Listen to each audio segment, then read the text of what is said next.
keberhasilan daripada sebuah klinik itu sangat ditentukan berapa kali mereka duduk bersama untuk mempersiapkan pelayanan-pelayanan kepada pasiennya.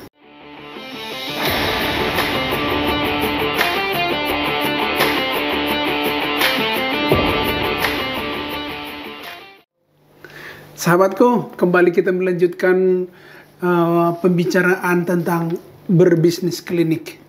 Dan saat ini juga sudah datang kembali tamu kita yang sangat-sangat senang dan agak sedikit usil untuk menanya bagaimana berbisnis klinik. Tetapi ini rasanya juga sangat penting bagi kita semua, bagi yang berminat untuk menggeluti bisnis klinik. Jadi kita lanjut kembali.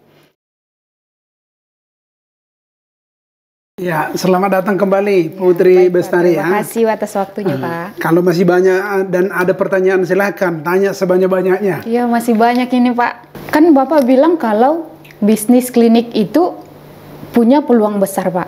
Tapi saya lihat kok masih ada ya bisnis klinik itu yang tutup gitu loh. Itu penyebabnya atau kendalanya di mana ya, Pak? Kalau bisnis klinik yang tutup, ya banyak itu terjadi. Ya, dan semua bisnis yang ada di dunia ini, jenis apapun bisnisnya, pastilah selalu banyak yang gagal. Bisnis apapun dia. Resiko bisnis ya, Pak? Ya, risikonya begitu memang. Tapi yang jelas begini, kalau kita sudah tahu bahwa di dalam sebuah klinik itu ada 3 komponen. Ya. 3 komponen. Pertama adalah komponen sarana prasarana fisiknya klinik itu. Ya. Kemudian yang kedua ada legalitas atau perizinan. Yang ketiga komponen SDM-nya. Kalau dari segi fisik dan legalitas pasti ini sudah memenuhi, makanya sudah keluar izin. Berarti permasalahan tidak mungkin dalam kedua hal ini lagi. Tapi ada pada hal ketiga, yaitu bicara masalah SDM. Jadi begitu. Dan di mana-mana juga kalau namanya bisnis, yang menjadi sumber permasalahan utama adalah SDM-nya. Orang-orangnya ya? Iya, orang-orangnya. Apabila ini tidak kompeten, maka ya sudah pastilah kolaps bisnis itu.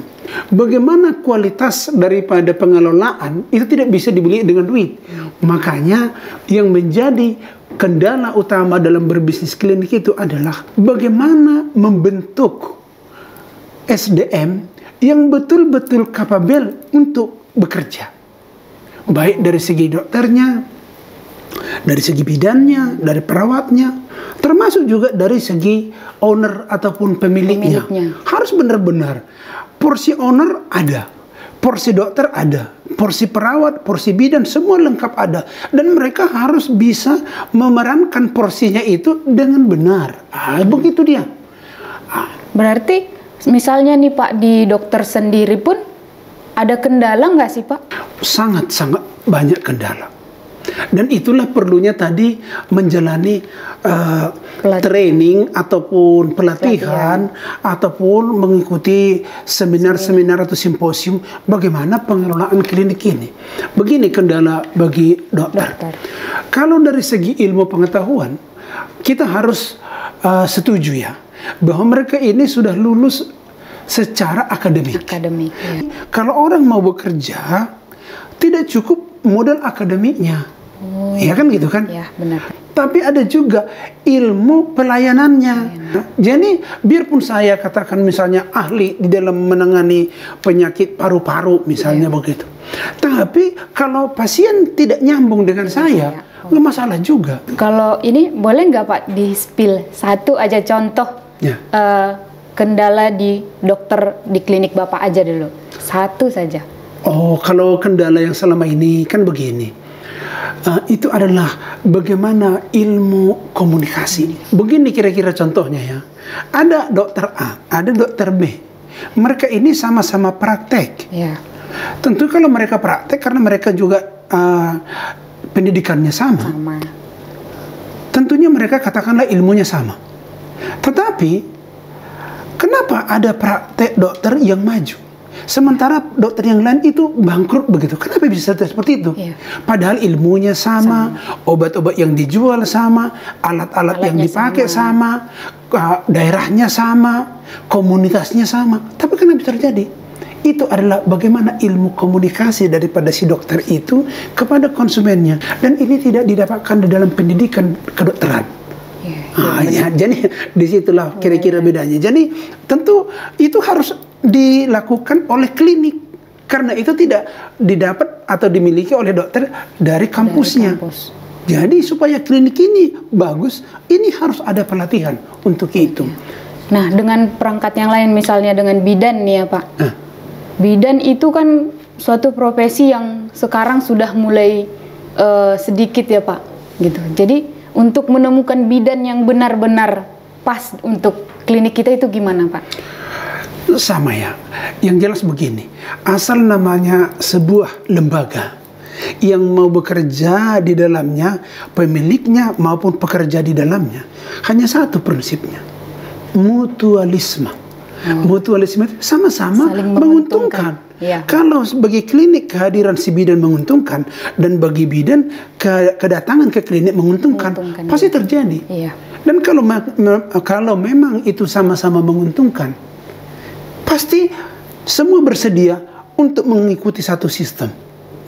Semua bersedia untuk membuat atau menjalankan satu standar. Nah, tetapi apabila komunikasi daripada semua pihak-pihak yang ada dalam klinik ini tidak terbuka, tidak transparan, inilah awal daripada perbedaan-perbedaan. Dan perbedaan-perbedaan itulah membawa pelayanan yang berbeda-beda. Dan inilah sumber permasalahan di dalam mengelola sebuah klinik. Nah, kalau ada nih Pak, misalnya kan pelayanan yang kurang bagus lah. Iya. Kalau ada pelayanan yang kurang bagus, tindakan yang seharusnya dari owner atau pemilik itu, misalnya saya yang buat klinik nih Pak, ada yang pelayanan yang tidak bagus, apa yang harus saya lakukan Pak? Oh, ini sudah materi seminar ini ya. Iya Pak. sebenarnya ini sudah ada dalam materi seminar. Jadi begini, tentu begini, kalau ada katakanlah pelayanan yang kurang bagus. Begitu ya. Iya Pak. Tentunya ini kita pertama-tama harus memandang pelayanan ini sama-sama merugikan semua pihak. Si pelakunya juga dirugikan, kemudian lembaga klinik ini juga akan dirugikan. Jadi oleh karena itu, kalau ada masalah seperti itu, sebagusnya sih jangan sampai terjadi masalah. Artinya harus diantisipasi, jangan sampai terjadi permasalahan. Kalau terjadi permasalahan seperti itu, ya harus duduk bersama. Nah, gitu. Ayo, ini kenapa segini? Ini kenapa kira-kira terjadi begini? Karena secara prinsip sebenarnya manusia itu kan manusia baiknya semua manusia. Nah, hanya saja kalau tidak terjadi disejajarkan sudut pandang daripada si karyawan dengan si pengelola, itulah terjadi perbedaan, muncullah nanti gap-gap dan akhirnya bisa menjadi pecah begitu ya. Gitu. Jadi duduk bersama bicarakan, ini bagaimana, kenapa begini, akhirnya bagaimana cara mengantisipasi ini, dan bagaimana solusinya kita buat. Ya kalau duduk bersama akan selesai dengan bagus. Karena saya lihat juga kan Pak, banyak klinik yang sepi pasien. Kalau menurut saya sendiri ya Pak, karena pelayanannya yang tidak bagus, jadinya kliniknya sepi, tidak ada pengunjung sama sekali gitu Pak. Berarti dari segi pelayanan itu juga langsung berpengaruh langsung gitu Pak ke jumlah pasien yang datang gitu. Oh ya pasti. Oleh karena itulah semua petugas atau karyawan yang bekerja di dalam, juga pemilik daripada klinik itu harus ikut seminar. Ya harus mendengarkan konsepnya, kenapa begitu ya. Pak. Jadi tidak ada pihak yang menang sendiri atau kalah sendiri. Ini kan namanya klinik ini, ibaratkan kita ada beberapa orang di atas satu perahu. Apabila perahunya ini bocor, ya kita semua tenggelam. Ya, benar. Nah, jadi kenapa harus saling mencurigai? Kenapa harus saling menghakimi gitu ya? Ya duduk bersama saja, kita bagaimana ini, akan begitu. Tapi kalau memang ada orang yang gara-gara ada gangguan mentalnya, sehingga dia tidak bisa berkolaborasi atau kerjasama dengan pihak orang di sekitarnya, ya terpaksalah kita harus akhiri gitu ya. Ya kayaknya kita ini berbeda haluan gitu ya. Jadi sudah berbeda haluan, berbeda tujuan dan berbeda kemauan. Akhirnya udah lebih bagus kita harus berpisah secara baik-baik. Begitu kira-kira. Oke deh, Pak. Itu mengenai kendala di bisnis klinik ya, Pak. Ya. Berarti SDM itu juga sangat, harus itu intinya. Itu intinya. Karena kita nggak bisa, apalagi saya yang tidak dari kesehatan pasti untuk memilih SDM yang memang benar-benar layak untuk saya gunakan pun pasti harus lebih teliti lagi, iya nggak sih Pak? Oh iya, makanya ada namanya rekrutmen. Ya, ada rekrutmen ataupun penerimaan karyawan.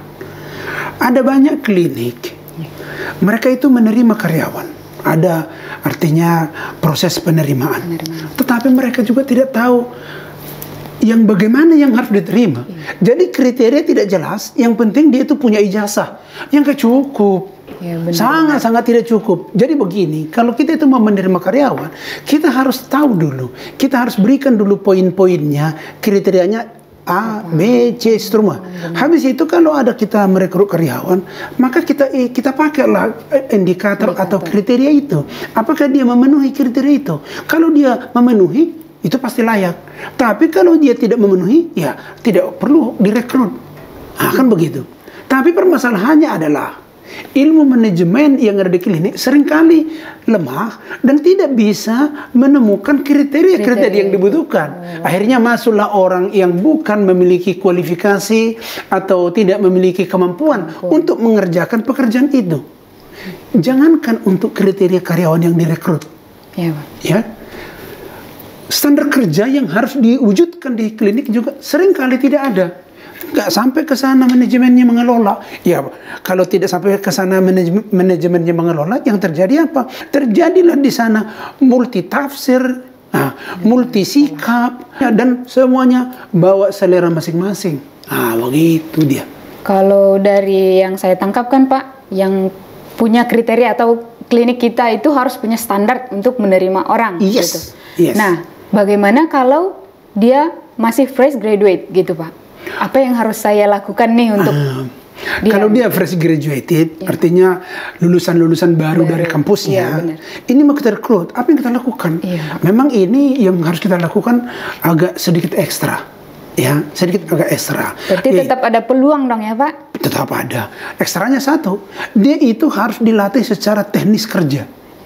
Ya kan gitu kan. Kemudian kedua, baru kita latih juga secara sikap kerja, sikap mental dalam bekerja. Jadi itu ada 2 poin yang harus dilatihkan kepada dia. Kalau di klinik kami itu caranya begini loh. Seseorang dokter yang datang melamar ke klinik kami itu, maka itu dokter itu kita uji. Diuji dulu. Uji dulu. Karena kita ada itu batasannya.